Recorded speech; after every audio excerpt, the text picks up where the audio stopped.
Have you ever seen a small child in his father's arms? One little hand clutches the lapel of his father's jacket, while his head presses against that strong, protective chest. Tensions may be all around, but the child is not threatened because he feels safe. This safety is no longer present in our world today. The greatest want of our world is the want of men, good men, men who will not be bought or sold, men who in their inmost souls are true and honest, men who do not fear to call sin by its right name. The Almighty God have set the foundations. God first, Christ second, man third, and woman fourth. Therefore, build your house like the wise men on the almighty foundations where you built for eternity. My name is Ben Siapco, and originally I was from the Philippines, but migrated to Loma Linda in America, in California. And I worked everywhere, but the last assignment where I retired was at Loma Linda University Medical Center, where I used to work in the clinical lab at the same time teaching.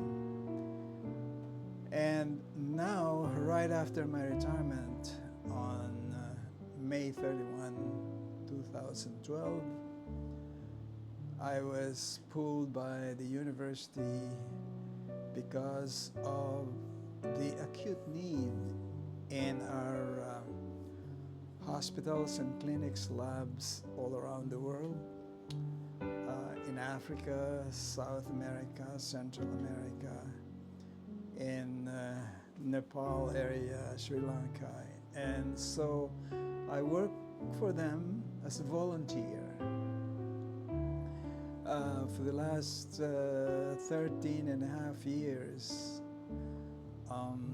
trying to fix the problems that exist in the labs of our mission hospitals and clinics.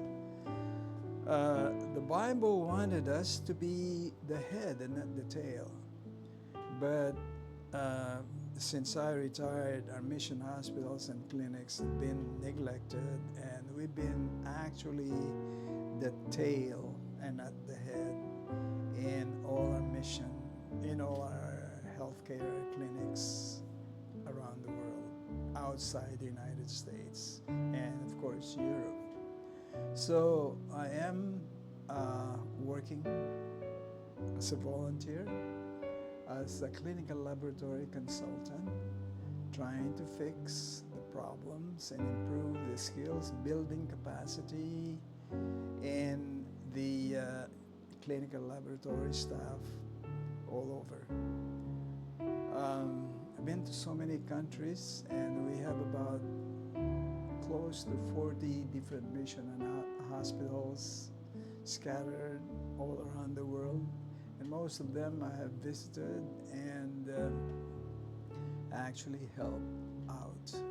Many times we doubt that there is a God up there. And I've been in this long journey, at least 85 and 5 months journey in this world.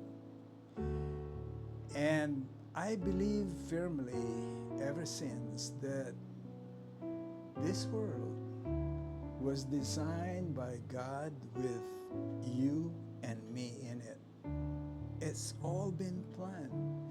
And Jeremiah strongly says in there, emphasizes it, that he has a plan for us to give us a better, a good future and hope. But then we do not believe it. And it's always our ways, it's my way, that should be done. But let me tell you why I believe on miracles. First of all, let me give you a little background. I grew up in a family of 8 children in a small, dingy room in Manila, in the slum of Manila, where at night you can see the stars if it's not raining, because the roof, the corrugated roof on our heads have holes all over. And in that small place, there's no furniture except for that long table and a long bench where 8 of us would eat if there's something to eat. And then my mom was always lying down on the floor, on the mat. And why is she like that? Well, she's like that because of a reason that I'm going to tell you. But first of all, every day, morning and evening, she would gather us for worship. I still remember the songs that we used to sing. I still remember the verse that she used to read to us. And every time she moves, she would spit blood because she had tuberculosis. And if this is not a miracle, and if you don't believe in a miracle, I don't know how you would consider this. You see, I still remember that none of our neighbors would go close to our house because they know that tuberculosis is very contagious and it will kill them. Sure, it killed my mom at an early age, but we're still around. Every single one of us are still around, except for 2 who died not of tuberculosis, but cancer and kidney problem at an old age. And no one contracted tuberculosis, when in fact, as a microbiologist myself, if you want to go from first floor to 15th floor of a tall building and you are in an enclosed elevator and someone has been sneezing or coughing in there, by the time you get the 15th floor, you get tuberculosis. So what would you call that? That's why I believe in miracle. I believe in Him. And I can testify on that because I'm still alive, not suffering from tuberculosis. I was in Nepal. In Nepal, as a volunteer on what I'm doing and training clinical lab people. It's been a very stressful job for me because every day I would stand in between the doctors and the lab, and they seem to be blaming each other for things that are not done properly. And on top of that, the church close by would ask me to speak in church. And I still remember every day I would probably have about 5 hours of sleep, that's about it.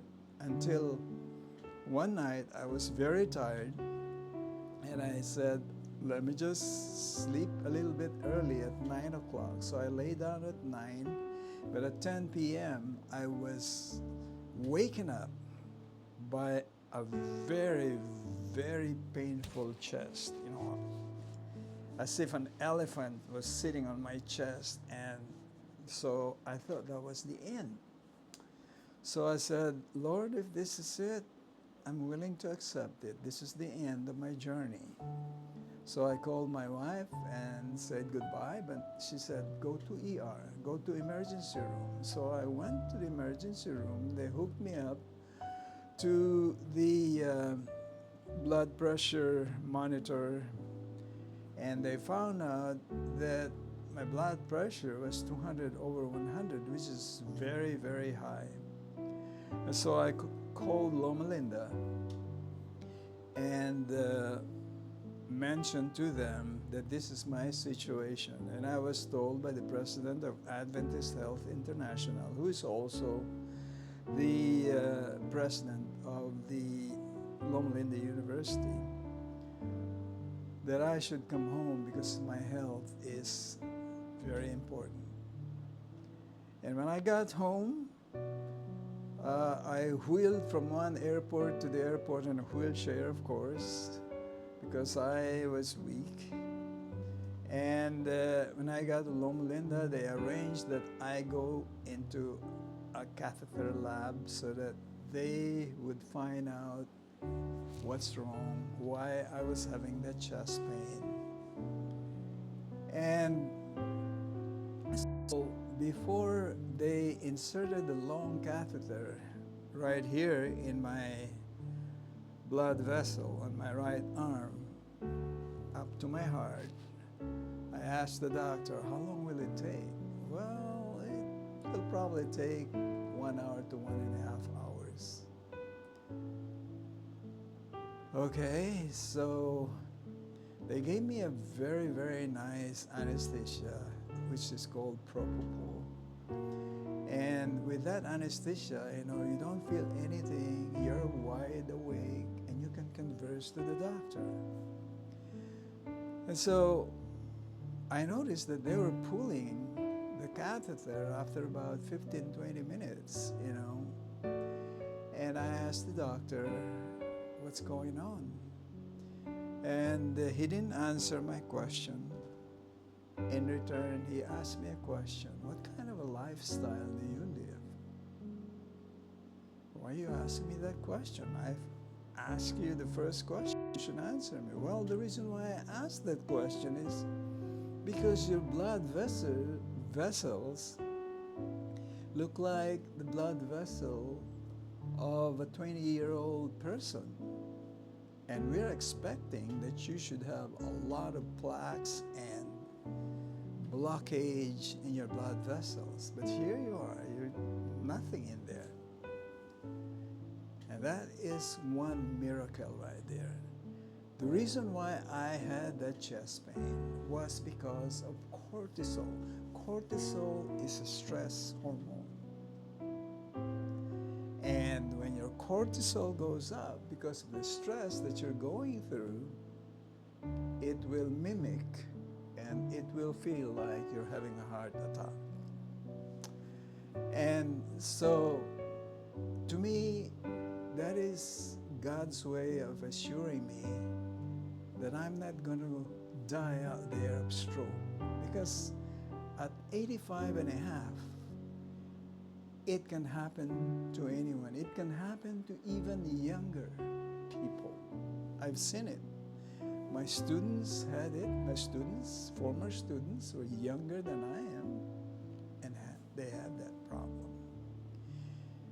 So that is one recent miracle, and there are so many more, out there in the field, testifying that God is real. That if we believe in His Word, especially, my favorite, especially Hebrews 1:1. If we understand the definition of faith, faith is the substance of things hoped for. In other words, it is the substance, it is the reality of the things that you're hoping to happen to your life. But if we do not have faith, it's not going to happen.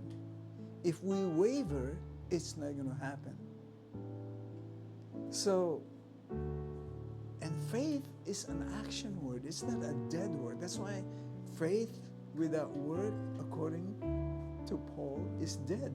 It's not faith. It's belief. Because even Satan believes in Jesus, in God. But he doesn't have that faith.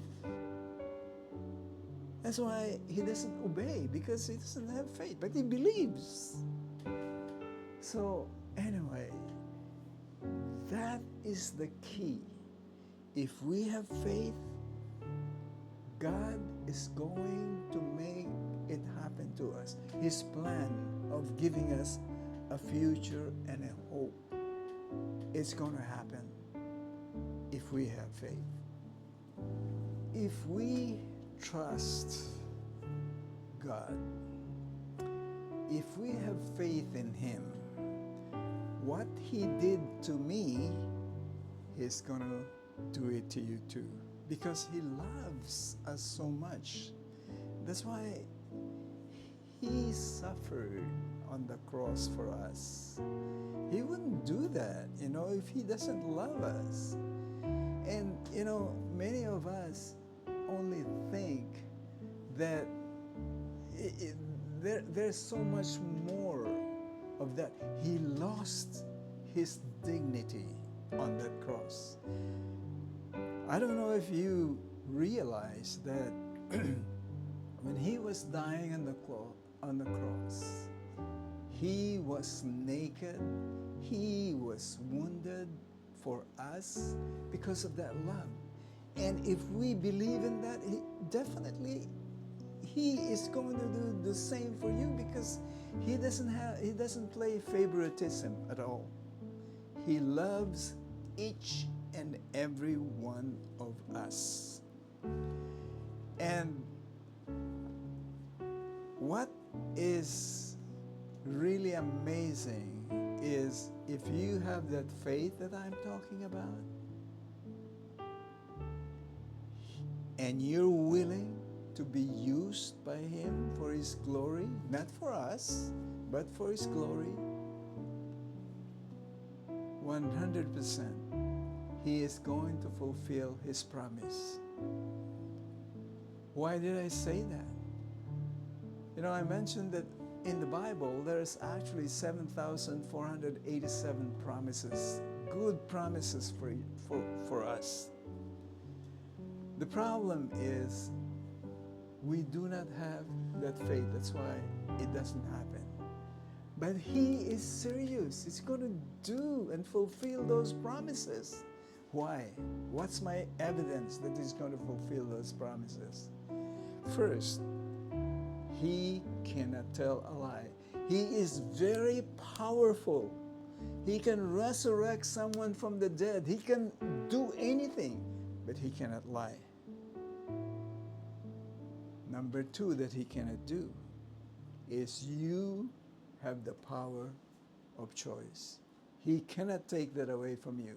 This is why it's up to you. If you do not accept those promises for yourself, for your salvation, that's your choice.